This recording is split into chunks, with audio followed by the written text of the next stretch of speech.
back to my channel, and today we are making chocolate cake, gluten-free and egg-free.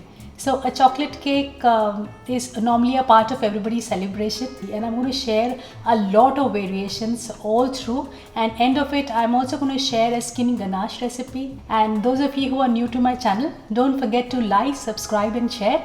We are sharing healthy recipes every week.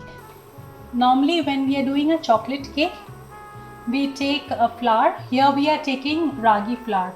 Now ragi is also called finger millet. You can say it's a powerhouse of calcium, loaded with calcium, protein and lots of fiber. So we are going to roast the ragi flour on low heat around 10 minutes. Now sifting of the flour is very important, especially when you're doing an eggless cake, and we know that we are not using eggs over here. So we don't want the cake to be very dense. So we are going to sift the flour, and as we sift the flour, we'll also add the other dry ingredients. We'll be needing 1/4 teaspoon of soda, baking soda, and 3/4 tablespoon of baking powder. Here I'm adding 1/4 cup of almond flour. So we sift it and remove all the lumps that you see. Here the flour is ready, and now I'm going to prepare the wet ingredients. So to make the cake today, we are not using an oven, but we are doing it on the stove top.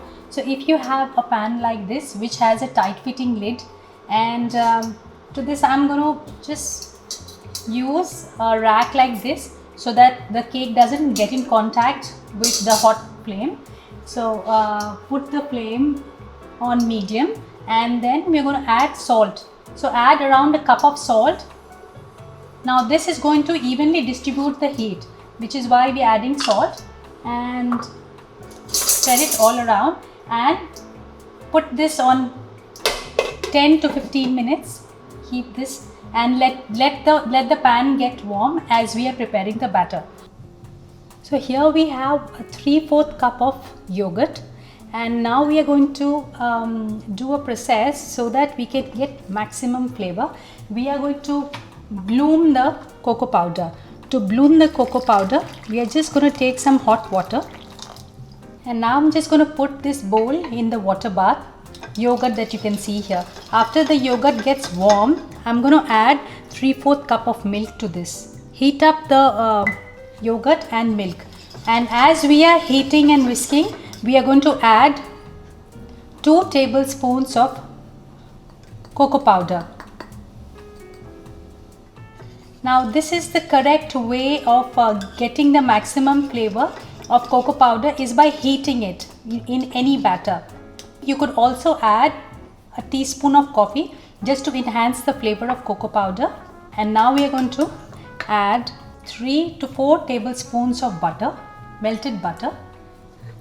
So here you see the wet mixture is ready, and we are going to empty it in a bowl. The bowl has to be roomy enough so that it can hold in a lot of air as we mix. So here the wet mixture has come together, and now to the wet ingredients I'm going to add the dry ingredients. We start with half a cup of brown sugar, or you could use jaggery, or you could use coconut sugar. Here I'm using jaggery powder. Half a cup, tightly packed. The wet batter has mixed, and now I'm just going to put the dry ingredients, and before that I'm just going to add a little bit of vanilla extract. So around a teaspoon of vanilla extract. Now to the dry ingredients, I forgot to mention, I'm just going to add 1/4 teaspoon of salt. Give it a good mix and add this to your wet ingredient. Mix it with a spatula very lightly, because we want a lot of air to stay in, and not vigorously mix it, just enough so that they are incorporated. So you can see how smooth and silky this is looking with just 2 tablespoons of cocoa. And we are quickly going to grease the pan, 6 inches pan, and empty the batter.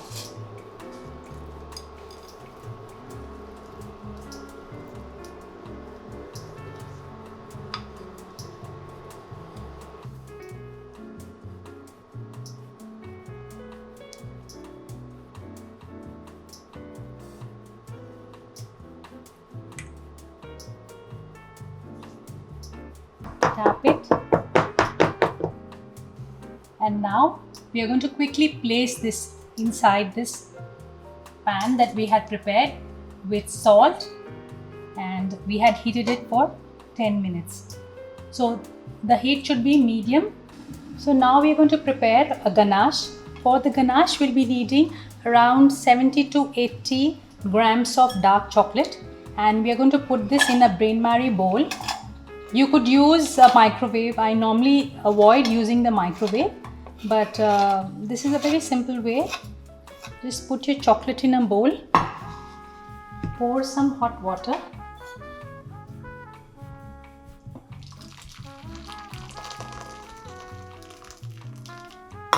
and allow the mixture to sit. So the chocolate melts in this hot mixture. You can see how nicely, because the chocolate is very sensitive. In microwave, sometimes we may burn the chocolate. So I prefer this. So the chocolate has melted, and now we are going to add 1/4 cup of milk. You could use any choice of milk that you have. 1 tablespoon of yogurt. And now we are going to just put it in the refrigerator, and everything will be very smooth. Now this cake recipe that I've shared has a lot of variations. I've shared a master recipe. This is one way of making a cake, is in a wok with little bit of salt. But in case you do not want to use salt, it is absolutely okay if you cook without salt. The same preparation. Now you can also use it in the microwave if you want to. Just add 1/4 teacup of milk and use it in the microwave. Just remember to use a microwave safe bowl like this and not in a metal pan. And then you can also use the same recipe for the oven. That is the combination that I had given you. And you can use 1 cup of ragi. You can use half a cup of ragi and half a cup of wholemeal and wholemeal wheat, and you can use that. So that is the second variation. Here you can also on the stove top, you could use it with little bit of water, so the cake that comes out is very moist. You can also use it to make cupcakes, the same batter with the same combination. And you can also make pancakes out of this. So if you have the same batter, just add 1/4 cup of milk, extra 1/4 cup of milk, and make pancakes out of it.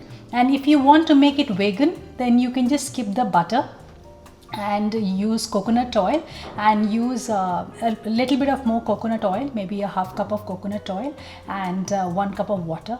So this recipe just works fine in lot of conditions. And now we are going to quickly test and see whether the cake is done.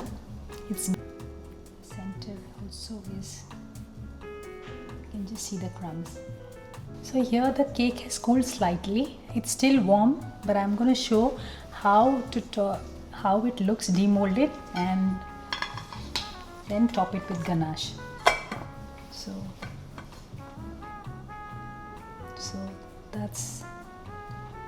it's still steaming, but that's the cake for you. And now we are going to top it with ganache. Are you able to see this? And now you see how the ganache has come together so beautifully. Just refrigerate it while the cake was happening, and quickly pour the ganache on the top.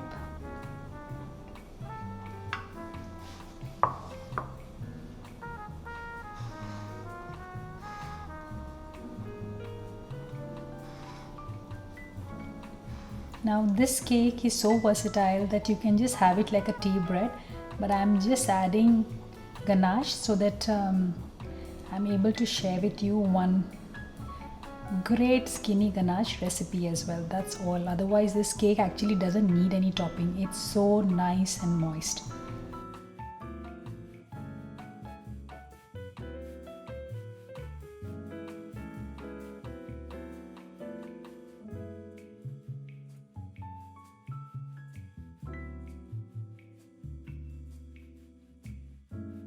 So that is the cake for you. how easy it is to make a gluten-free cake full of deliciousness. So I hope you liked the recipe as much as I did, and don't forget to like, subscribe and share. We are sharing healthy recipes every week for you. So enjoy your cake and keep eating healthy. Bye for now.